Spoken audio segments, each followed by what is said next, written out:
Oke teman-teman, balik lagi dengan saya Vicky Ridho. Seperti biasa saya akan bereaction soal sepak bola Indonesia dan juga tanggapan komentar dari netizen soal sepak bola tanah air. So langsung saja kita simak, tapi sebelum itu jangan lupa untuk like, comment, dan subscribe, dan jangan lupa juga untuk nyalakan lonceng notifikasinya. Let's go.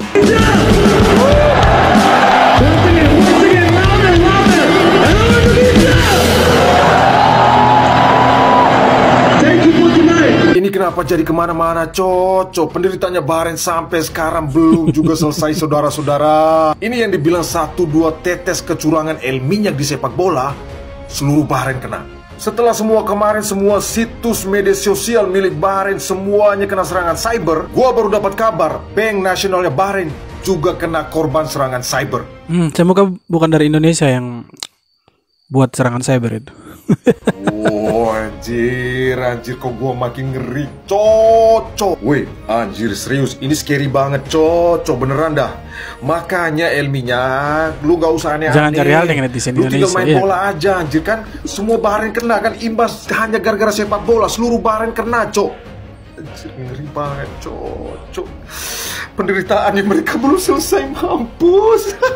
Nah itu akibatnya kalau coba-coba dengan netizen Indonesia. Kalau tidak mau kena serang di semua aspek kehidupannya kalian, jangan cari hal dengan netizen Indonesia. Karena netizen Indonesia ini tipikal nekat itu. Jadi jangan coba cari hal dengan netizen Indonesia. Habis, bahaya itu. Tak kisahlah korang ni orang Indonesia ataupun orang Malaysia, tapi aku rasa kita semua kena akui yang tim terkuat dekat ASEAN sekarang adalah Thailand. Memang satu level yang iya, mungkin dia terkuat tapi tidak sampai round 3 ya. Ngapain dia kuat ya kan? sangat-sangat dahsyat. Even kita tengok ranking Thailand sekarang jauh meninggalkan negara-negara yang lain. Ya, betul. Thailand kalau soal ranking betul. Satu-satunya negara ASEAN yang berada dalam top 100. Setakat aku rekod video ni, mereka berada di tangga 96.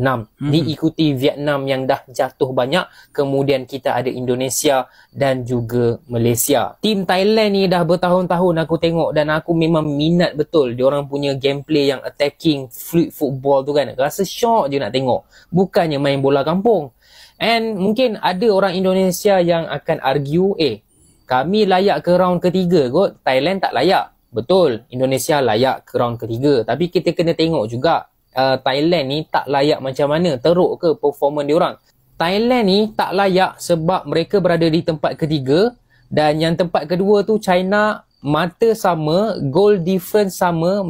Mereka hanya kalah dekat pertemuan je lah kan. Disebabkan betul. China layak tapi Thailand tak layak. China juga kalahkan Thailand 2-1 dan China juga kalahkan Indonesia 2-1 dekat round ketiga. Dan satu lagi yang aku respect pasal football team Thailand ni, diorang punya player naturalisasi langsung tak ada. Diorang punya player warisan hanya ada 4 orang sahaja. Maknanya line up tu kebanyakannya, bukan kebanyakannya, memang hampir semua adalah player-player Thailand sendiri. Dan even player-player Thailand pun ramai yang bermain di liga luar. Ya mereka kan tidak pernah dijajah, bagaimana mereka bisa kawin-mawin dengan bangsa lain kan begitu. Macam ada yang bermain dekat Jepun dan sebagainya. Jadi disebabkan itu, aku masih meletakkan Thailand sebagai tim ASEAN nombor 1 sekarang ni. Kalau dekat AFF ke ataupun ASEAN Championship, aku menjangkakan final nanti antara Thailand dan juga Indonesia.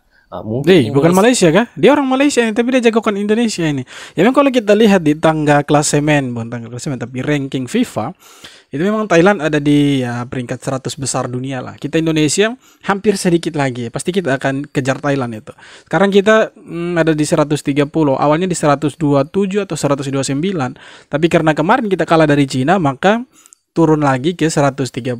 Tapi ya kita masih ada di atasnya Malaysia. Malaysia di 133 atau kalau tidak salah. Jadi kita masih ada di 130. Saya pikir 30 rank lagi kita akan masuk ke 100 besar. Dan ya kalau kita menang atau imbang, saya pikir ya pasti kita ada di 100 besar. Karena targetnya PSSI untuk Sintayong ketika dia latih timnas Indonesia, itu masuk 100 besar rank FIFA, kemudian lolos ke babak selanjutnya, ke playoff round keempat itu, kualifikasi Piala Dunia. Jadi targetnya itu tidak muluk-muluk, targetnya itu tidak harus lolos Piala Dunia, karena mungkin PSSI tahu kalau tim yang baru dibangun ini ya belum sanggup lah untuk ke sana. Tapi kalau misalkan sanggup pun nanti Indonesia ke sana ya kita harus bisa menerima itu bahwa mereka memang benar-benar luar biasa. Mereka bisa bawa timnas Indonesia masuk Piala Dunia. Ya kan kita jadi satu-satunya negara Asia Tenggara. Tapi kita jangan sombong dulu karena kita ini akan lawan ya negara-negara kuat lagi. Kita harus lawan Jepang, lawan Arab Saudi. Saya pikir di pertandingan sebelumnya kita sudah bisa berkaca, kita bisa tahan imbang mereka di Arab Saudi. Kalau mereka datang ke Indonesia, saya pikir kita harus kalahkan mereka. Ya, tapi berat sih. Tapi ya tidak apa-apa, kita harus coba dulu positive thinking, ya kan? Setelah FIFA menolak usulan Bahrain dan memutuskan bahwa laga Indonesia melawan Bahrain tetap harus digelar di Stadion GBK, Bahrain menegaskan bahwa prioritas mereka adalah keselamatan tim. Jika permintaan untuk bermain di tempat netral ditolak, mereka harus tetap bertanding di Indonesia. Jika mereka menolak, Bahrain terancam dicoret dari kualifikasi Piala Dunia 2026.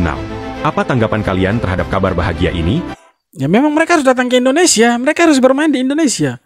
Karena memang itu jatah kandangnya Indonesia. Toh mereka punya jatah kandang Indonesia ke sana kan. Jadi harus fair, mereka harus datang ke sini, mereka harus bermain di kandang Indonesia. Kalah menang pasti mereka harus datang ke sini. Mau tidak mau, suka tidak suka, mereka harus datang ke sini. Kalau soal keamanan, saya pikir ya kita punya TNI, kita punya Polri yang akan mengamankan pertandingan nanti lawan Bahrain. Kecuali mereka di sini mau guling-guling, mau coba-coba supporter Indonesia, pasti mereka hancur. Tapi semoga lah mereka sampai di sini mereka tidak guling-guling, mereka tidak curang. Karena kenapa sih mereka itu mau bermain di tempat netral? Sebenarnya alasan keselamatan itu bukan alasan utamanya mereka, tetapi alasan utamanya mereka itu supaya mereka bisa curang. Supaya mereka bisa curang. Toh di Bahrain mereka curang habis-habisan. Makanya mereka mau dapat 3 poin lagi dengan cara yang tidak biasa, yaitu cara curang. Sederhana sebenarnya. Breaking news guys, ada info terbaru nih. Negara Namibia ditolak. China tolak wasit dari negara Arab, tak mau dicurangi kayak timnas Indonesia. Ya, Federasi Sepak Bola China ya sudah. Tapi kemarin waktu lawan Cina Indonesia itu kan wasit dari negara-negara Arab, dari Uni Emirat Arab itu. Kenapa tidak ditolak? Mengirim surat ke AFC, sudah mengirim surat permintaan agar pertandingan antara China dengan Bahrain dipimpin oleh wasit tidak dari Timur Tengah. Oh, Cina Bahrain. Nah, ini kalau Cina Bahrain dipimpin sama sama wasit dari negara Timur Tengah, habis Cina. Pasti Cina akan diobok-obok sama wasit. Bukan sama pemain Bahrain, tapi sama wasit dari sekutunya Bahrain itu. Dari Arab, ya. China nggak mau kayak timnas Indonesia dicurangin. Tuh, ya emang nih Bahrain bener-bener aib Asia apa gimana sih?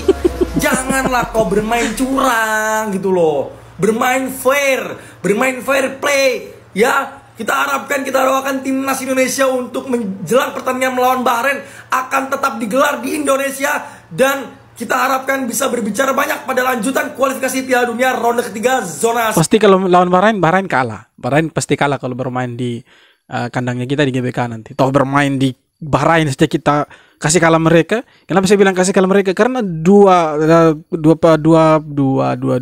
Karena babak kedua babak kedua itu kan kita tambahan waktu 6 menit itu kita sudah kasih kalah mereka 2-1 itu. Hanya karena mereka tambah 3 menit lagi jadi 9 menit. Nah, jadi mereka bisa tahan imbang kita. Padahal kita kasih kalah mereka itu di babak kedua tuh. Memang di babak pertama mereka tuh bermain bagus, bukan mereka bermain bagus, tetapi memang gameplaynya kita itu yang tidak berjalan. Karena mungkin ya penempatan posisi pemain itu tidak tepat dari coach STY. Ini menurut pendapat saya, mungkin tidak tepat penempatan posisi pemain. Tapi di babak kedua kita lihat ketika Jordi Ahmad ditarik, kemudian Rizky Ridho masuk. Itu pemain Indonesia kan hidup sekali. Bahkan penguasaan bola kita masih pegang. Shoot on goal pun kita masih pegang waktu lawan Bahrain. Sampai kita dapat gol dari Rafael Struijk. Nah, tapi kita kan dapat wasit bangsat. Makanya kita ditahan imbang itu. Kalau lawan di Bahrain di GBK, saya pikir hancur mereka nanti. Tidak mungkin menang mereka lawan Indonesia di GBK itu. Yakin saya. Gimana? Urusan laga versus Indo bisa nggak digelar di tempat netral? Gue Bisa digelar di tempat netral. Yang penting foolish. sih setuju aja. Tapi semua tergantung FIFA lah.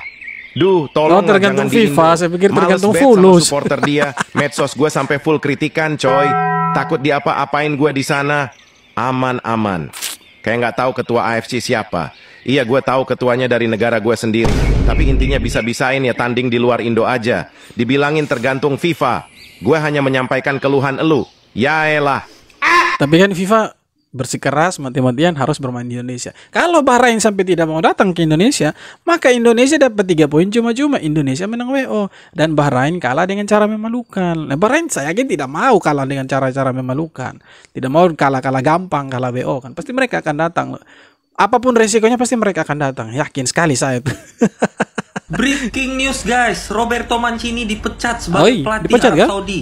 Bentar-bentar, ini seriusan? Kok bisa dipecat ya? Sebelum kita lanjut bahas, di follow dulu yuk. Nah, jadi berita tentang pemecatan Roberto Mancini sebagai pelatih Arab Saudi itu diberitakan oleh media terkemuka Italia guys, La Gazzetta dello Sport, yang mengatakan Federasi Sepak Bola Arab Saudi, SAF, telah memutuskan untuk memecat Roberto Mancini. Keputusan itu diambil oleh SAF atau Federasi Sepak Bola Arab setelah timnas Arab Saudi kembali meraih hasil buruk guys di grup C babak ketiga kualifikasi Piala Dunia 2026. Dan kabarnya Federasi Sepak Bola Arab Saudi itu sedang menjalin komunikasi dengan Zinedine Zidane yang rencananya akan menggantikan posisi Roberto Mancini sebagai pelatih Arab Saudi. Wih, bahaya Indonesia nanti ini. Tapi bisa nggak mecatnya setelah ketemu timnas Indonesia aja? Kan nggak lama lagi loh, ini cuma sebulan lagi. Iya, maksudnya biar bertambah aja gitu korban pelatih yang dipecat akibat ketemu timnas Indonesia yang dilatih oleh Coach Sintayong. Oh ya guys, ada informasi penting nih buat Jadi kalau misalkan Roberto Mancini dipecat, kemudian datang pelatih baru, kalau misalkan itu Zinedine Zidane, ya sudah.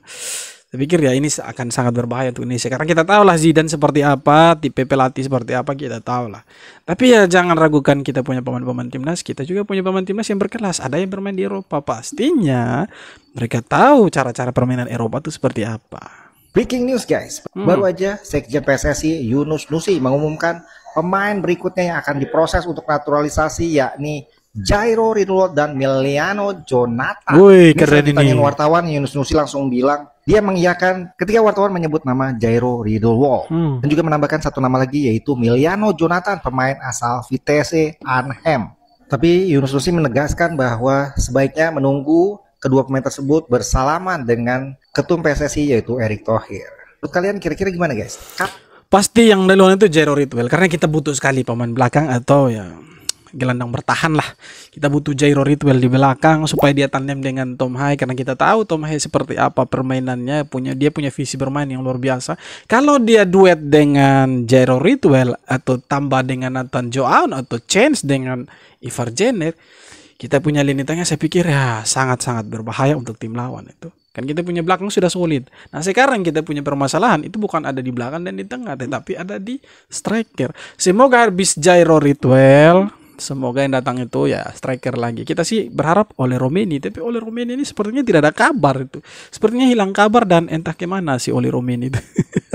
Indonesia versus Bahrain tetap digelar di GBK. Erick Thohir setujui koreo 90+6 sama dengan 90. Nah, ini yang kita tunggu dari Pak Erick Thohir ini. Keren ini kalau dukung kita pasang koreografi seperti ini nanti. Supporter pasang koreografi 90+6 sama dengan 99, pasti ketar-ketir itu Bahrain itu. Pasti mereka itu ketar-ketir nanti itu. 9. Laga Indonesia versus Bahrain tetap akan digelar di Gelora Bung Karno. Itu sudah keputusan dari FIFA. Ada wacana juga bahwa di laga itu supporter timnas akan membuat koreografi tifo 90+6 sama dengan 99. Wacana tersebut kini sudah terdengar oleh Ketua PSSI Erick Thohir. Dalam sebuah acara BUMN, Erick Thohir mengatakan, sebenarnya kalau ada koreografi itu pun saya tegur. Masa salah hitung? Kan kacau itu langsung. Nggak salah hitung kan ya? Itu bukan serius, tapi itu satir sih sebenarnya. Erick, dari pernyataan Erick Thohir tersebut nampaknya dia menyetujui adanya tifo 90+6 sama dengan 99. Maksud dari kata tegur dalam pernyataan Pak Erick, beliau menegur salah hitungnya bukan koreonya. Lebih bagus kalau ada itu supaya mereka merasakan efek neraka nanti di GBK. Karena kan sebenarnya mereka itu ya tim yang sekarang ya, bukan tim yang dulu ya.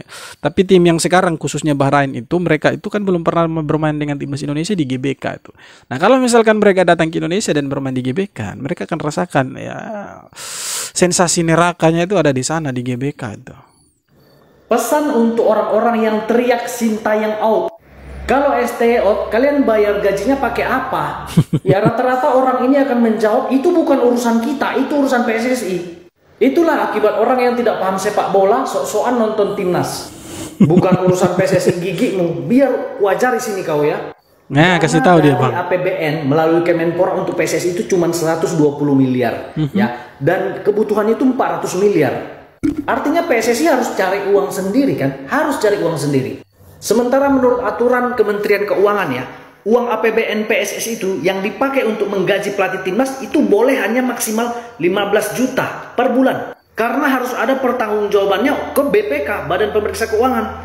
Jadi artinya PSSI melalui Pak Erick Thohir harus memikirkan ya mencari kekurangan dana ini, termasuk juga gaji Sintayong yang mencapai 26 miliar per tahun. Kalau STY out, artinya kita harus membayar gajinya sampai 2027, yaitu sekitar 80 miliar, belum termasuk pesangon. Seenak aja orang ini bilang itu bukan urusan kita, itu tuh bukan urusan kita. Makanya waktu sekolah jangan duduk di belakang ya. Federasi Sepak Bola Malaysia saja baru-baru ini mengeluh. Kenapa? Karena mereka tidak dibolehkan ya oleh negara membayar gaji pelatih pakai APBN. Pusing setengah mati. Ya. Ini kalian pula bilang STO tapi pesangonnya bukan urusan kami. Pakai akal sehat. Nah sekarang kalau kita mau pecat STY, PSSI bilang, ya oke, pecat STY, tetapi alasannya apa? Apakah hanya gara-gara kalah dari Cina 1 kali, kemudian kita bilang STY out, STY dipecat, harus diganti dengan pelatih lain. Pertanyaannya pelatih siapa yang mau ganti dia? Apakah pelatih yang datang itu bisa buat timnas Indonesia lebih bagus? Kan belum tentu. Jangan karena kalah 1 kali dari Cina terus kita jadikan itu sebagai tolak ukur bahwa STY harus dipecat. Kita juga harus objektif bahwa STY dengan datangnya dia di Indonesia sebagai pelatih kepala, banyak loh perubahan yang dibawa untuk timnas Indonesia. Banyak sekali. Masanya 1 kali kalah kita bilang harus pecat, harus diganti segala macam. Janganlah begitu, harus fair. Supaya apa? Supaya kita bisa lihat bahwa STY itu memang dengan datangnya dia, sepak bola kita itu pemikirannya berubah. Kalau dulu kita hanya pikir harus juara Piala AFF, bagaimana mengalahkan Malaysia, bagaimana mengalahkan Thailand, bagaimana mengalahkan Vietnam. Sekarang bukan itu mindsetnya kita. Sekarang itu sudah dirubah, kita main di Piala Asia, kita masuk Piala Dunia, kualifikasi Piala Dunia round 3. Ya sedikit lagi mungkin kita ada di Piala Dunia 2026. Nah itu yang kita lihat, bukan sekedar Piala AFF. Jadi kalau kalian bilang harus pecat STY, alasannya apa? Kalau hanya gara-gara kalah 1 kali dari Cina, ya itu tidak fair menurut saya. Iya kan? Oke teman-teman, jadi itu dia beberapa video tanggapan dan komentar dari netizen soal sepak bola Indonesia. Jadi nanti November, Indonesia akan lawan Jepang 15 dan 19. Jepang dan Arab Saudi akan datang ke GBK dan Indonesia main kandang. Nah kita doakan bersama supaya Indonesia bisa kasih kalah Jepang, kasih kalah Arab Saudi. Walaupun untuk kasih kalah Jepang itu agak sulit, tetapi kita optimis saja. Setidaknya imbang lah. Nanti Arab Saudi, Bahrain, Cina, baru kita Australia kita hajar habis-habisan mereka. Ya supaya kita bisa lolos ke babak berikutnya. Iya kan? Oke teman-teman, terima kasih untuk video sampai akhir. Sekali lagi jangan lupa untuk like, comment, dan subscribe. Kita jumpa lagi di video-video berikutnya. Hormat. Once again, louder, louder, and